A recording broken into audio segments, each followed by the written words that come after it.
Bismillahirrahmanirrahim. Assalamualaikum warahmatullahi wabarakatuh. Halo, apa kabar semuanya? Di sini dengan saya Ibu Hani. Ibu akan menjelaskan mengenai materi mata pelajaran Quran Hadis kelas 8 dengan judul Ku Berbagi Infak dan Sedekah. Nah, untuk ku berbagi infak dan sedekah, di sini ada 3 surat yang harus kita hafalkan, yaitu Quran surat Al-Fajr ayat 15 sampai 18. Kemudian Al-Baqarah ayat 254, kemudian ada Al-Baqarah juga ayat 261. Langsung saja nih, apa pengertian dari infak? Infak ada yang berasal dari kata anfaqa yunfiku. Itu dari kata bahasa Arab ya, yang berarti membelanjakan atau membiayai yang berhubungan dengan perintah-perintah Allah Subhanahu wa taala. Kemudian menurut KBBI, ini ada infak adalah pemberian sumbangan, harta, dan sebagainya selain zakat wajib untuk kebaikan. Kemudian menurut istilah, di sini ada infak adalah mengeluarkan atau memberikan sebagian dari harta atau pendapatan untuk suatu kepentingan yang diperintahkan dalam ajaran Islam. Kemudian ada sedekah. Sedekah itu pengertiannya lebih luas dari infak. Sedekah itu tidak hanya soal materi saja. Senyum pun bisa sedekah. Ayo, apa hadisnya? Ya, di sini hadisnya ada tabassumuka fi wajhi ahika laka fi shadaqah. Ayo, artinya apa? Yaitu senyum di hadapan saudaramu adalah sedekah. Nah, kemudian langsung saja. Di sini kita mengajak ke Quran surat Al-Fajr ayat 15 sampai 18. Kita simak dan dengarkan baik-baik dulu ya.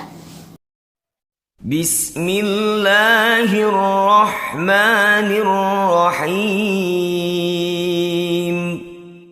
Fa'ammal insanu idza mabtalahu rabbuhu fa'akramahu wa na'amahu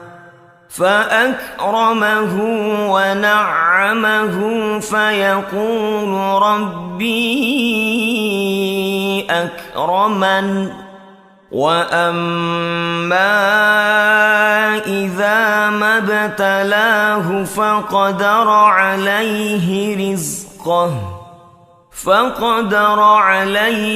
رزقه فيقول ربي أهانن كلا بل لا تكرمون اليتيم ولا تحاضون على طعام المسكين.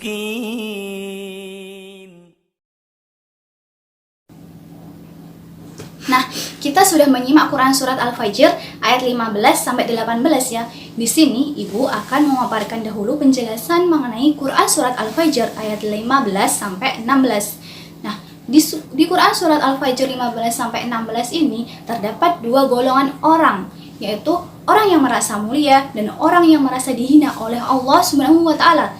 Kenapa demikian? Karena orang yang merasa mulia ini dia merasa dicukupkan, rezekinya berlimpah begitu.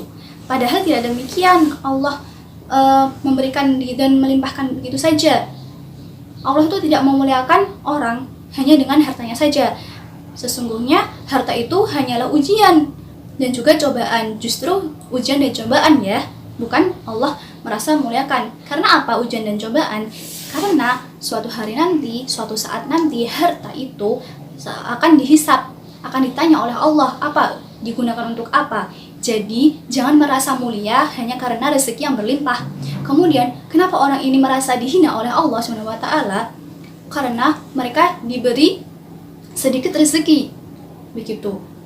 Kenapa sih Allah tidak memberikan rezeki yang melimpah kepada saya? Kenapa Allah memberikan rezeki kepada tetangga saya yang lebih berlimpah gitu? Dia merasa dihina oleh Allah. Padahal tidak demikian. Allah itu memberikan rezekinya kepada siapapun yang dikehendakinya. Begitu ya. Kemudian selanjutnya yaitu Quran surat Al-Fajr ayat 17, yaitu mengenai seorang anak yatim. Bagaimana memuliakan anak yatim dan menyayanginya. sebagaimana dalam hadis riwayat Bukhari dari Abu Sahal bin Sa'ad. Nah, seperti ini. Nah, di sini mempunyai arti aku dan orang-orang yang memelihara anak yatim di surga seperti ini. Begitu. Beliau menunjukkan jari telunjuk dan juga jari tengah seperti dan juga merenggangkannya. Nah, seperti ini ya berarti. Kenapa seperti ini? Karena mereka sangat dekat. Meskipun mereka dijauhkan, mereka akan kembali menjadi dekat. Begitu ya. Jadi diibaratkan ini Nabi Muhammad menunjukkan jari telunjuk dan juga jari tengah. Begitu. Jadi sangat dekat ya. Tuh. Nah, begitu ya. Kemudian Ibu akan menjelaskan dari Quran surat Al-Fajr ayat 18. Di sini Allah menyerukan untuk memberi makan orang miskin dan juga menyayangi dan memuliakan anak yatim. Kenapa demikian? Karena orang yang tidak memberi makan orang miskin dan juga tidak memuliakan atau menyayangi anak yatim, dia termasuk pendusta agama. Itu penjelasan dari Quran surat Al-Fajr ayat 18. Kemudian, mari kita dengarkan Quran surat Al-Baqarah ayat 254. Nah, mari kita dengarkan. Bismillahirrahmanirrahim. Ya ayyuhalladzina amanu anfiqu mimma razaqnakum أنفقوا مما رزقناكم من قبل أن يأتي يوم لا بيع فيه ولا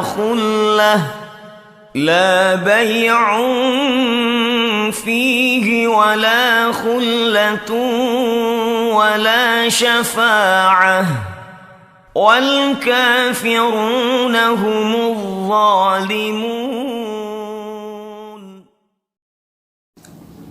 Ya, kita sudah mendengarkan Quran surat Al-Baqarah ayat 254 ya.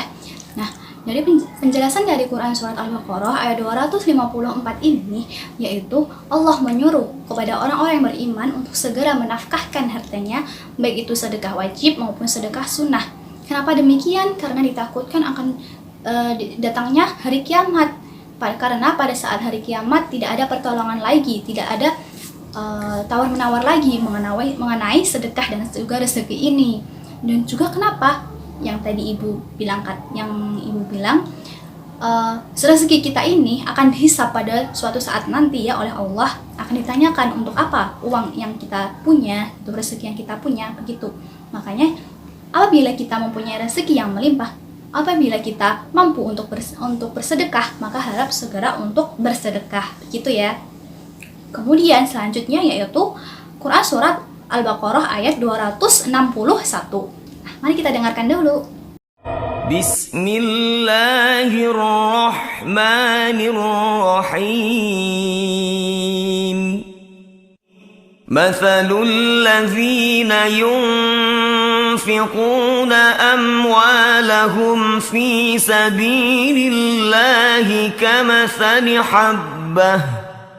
كمثل حبة أنبتت 7 سنابل في كل سنبلة 100 حبة والله يضاعف لمن يشاء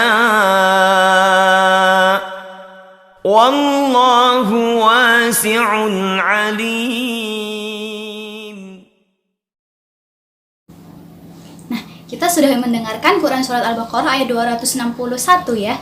Nah, di sini asbabun nuzul Quran surat Al-Baqarah ayat 261 ini yaitu mengenai kedermawanannya seorang sahabat Rasulullah SAW, yaitu Utsman bin Affan dan juga Abdurrahman bin Auf. Kedermawan beliau yaitu menginfakkan, mensedekahkan hartanya semua pada saat perang Tabuk. Tapi di sini ada yang lebih penting, yaitu seruan Allah untuk kita, yaitu mensedekahkan harta kita. Karena apa? Karena insya Allah akan dilipat gandakan oleh Allah pahala kita, begitu ya. inti dari semua yang ibu jelaskan tadi yaitu berhubungan dengan infak dan juga sedekah. Nah, Quran surat Al-Fajr ayat 15 sampai 16 yaitu terdapat ada dua golongan, yaitu orang yang merasa mulia dan juga orang yang merasa dihina oleh Allah. Kemudian Quran surat Al-Fajr ayat 17 yaitu mengenai menyayangi dan juga memuliakan dan juga menyayangi anak yatim piatu.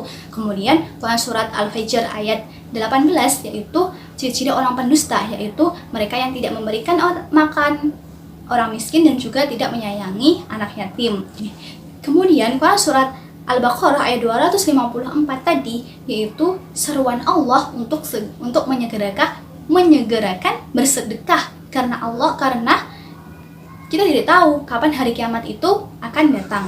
Kemudian Quran surat Al-Baqarah ayat 261 tadi yaitu bagaimana Allah melipat gandakan pahala kita ketika kita bersedekah dan juga berinfak. Begitu ya. Cukup sekian dari ibu. Apabila ada salah katanya ibu mohon maaf. Tetap semangat untuk belajar. Wassalamualaikum warahmatullahi wabarakatuh. Sampai bertemu kembali.